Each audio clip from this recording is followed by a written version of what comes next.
ওই মা কিভাবে সহ্য করবে যেই মা অপেক্ষা করছিল যে তার সন্তানকে নিয়ে তার স্বামী ফিরবে?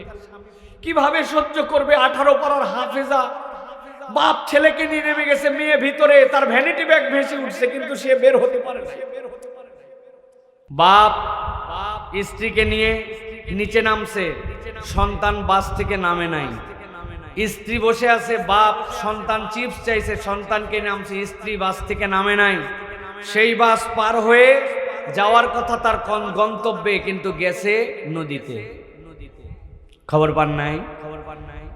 আপনি একবার কল্পনা করেন তো, আপনি চোখ বন্ধ করে যে আপনি আছেন, আপনার সন্তান নাই, আপনার চোখের সামনে কিছু করতে পারতেছেন না, আপনার বাচ্চাগুলা পানি খেয়ে ডুবে ডুবে মারা যাচ্ছে, জানলা দিয়ে বের হওয়ার চেষ্টা করতেছে কিন্তু বের হতে পারলো না। মুহূর্তের মধ্যে, 2 মিনিটের মধ্যে সব প্রাণগুলা উধাও হয়ে গেল।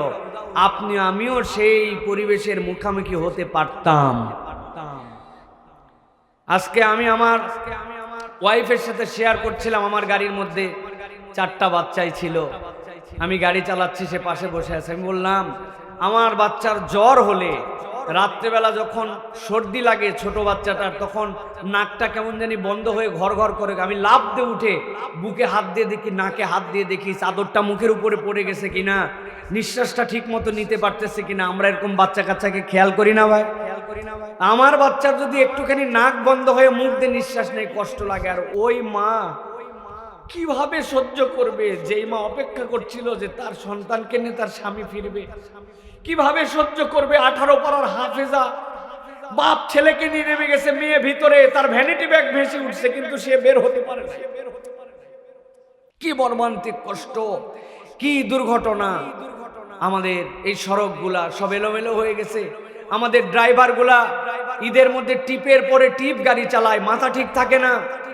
একটা গাড়ি যখন 300-600 কিলোমিটার পার করে, তখন আবার গ্যারেজে নিয়ে আসে, 4 চাকার ব্রেক মিলাতে হয়। অনেক সময় এইগুলা করার পর্যন্ত সময় পায় না। প্রেসার, শুধু টিপ মারো, নামাও, আবার আনো, নামাও, মেনটেনেন্স নাই, সেফটি নাই। এই যে প্রাণগুলা ঝরে গেল। আজকে আমরা সেই ব্যথাতুর পরিবেশে হয়তো দূর থেকে ব্যথা অনুভব করে কষ্ট পাচ্ছি, কিন্তু সরাসরি ভিকটিম আমরা নই। আল্লাহ রাব্বুল আমিন সেই তুলনায় দুঃখের দিক দিয়ে আমাদেরকে ভালো রেখেছেন কিনা? একটু অন্যের কষ্ট অনুভব করে নিজের ফিলিংস জাগ্রত করতে হবে। রব্বুল আলামিন আমাকে কতটুকু ভালো রাখছেন, এ পাই নাই, সে পাই নাই, এ নাই, সে নাই। আমার বাচ্চা এখনো জীবিত আছে, আমার বাচ্চা সুস্থ আছে, তার ব্রেন ওই যে পাগল যেরকম রাস্তাঘাটে ঘুরে বেড়ায় ওরকম পাগল না। হয়তো একটু বুদ্ধি কম, হয়তো পড়ালেখায় দুর্বল, চাকরিটা হয়তো পায় নাই, জমি জমা একটু কম, কিন্তু সে তো পাগল না, সে তো মরে যায় নাই। আমার তো জীবিত সন্তান আছে, আমার পরিবার আছে। হয়তো ভিক্ষুক পর্যন্ত খুশি হবে ভিক্ষুককে যদি বলা হয় যে তোমার পানিতে ডুবে তোমার পরিবার মরে যাওয়া চাও নাকি ভিক্ষা করে খেতে চাও? বলছে ভাই মরতে চাই না, তাও ভিক্ষা করে খাবো। তাহলে রব্বুল আলামিন আপনি আমাকে ভালো রেখেছেন, আজকে আসার মতো তৌফিক দিয়েছেন। এজন্য আমাদের কি করতে হবে? আল্লাহর কৃতজ্ঞতা আদায় করতে হবে। মাল্লাম ইয়াশকুরিন নাস লাম ইয়াশকুরিল্লাহ।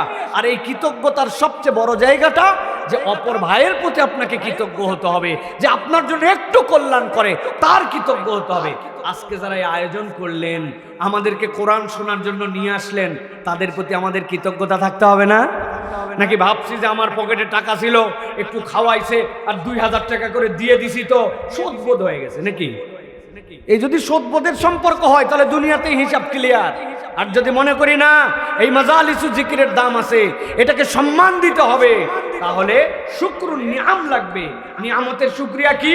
পকেটে 1000 টাকার নোট বান্ডিল দেখা যাচ্ছে, তার কাছে ভিক্ষা চাইছে একজন, যে ভাই খাইয়ে নাই, আমি অবস্থা খারাপ, 10টা টাকা দাও। সে বলছে পাশে মাফ করো, পাশের জনকে দেখো। এটা কে মাফ করো বলতে পারে? যার ওই সামর্থ্য নাই, দেওয়ার মতো তবিল নাই, আর তার কাছে টাকা আছে, ব্যালেন্স আছে, সেই কৃতজ্ঞতা কিভাবে আদায় করবে?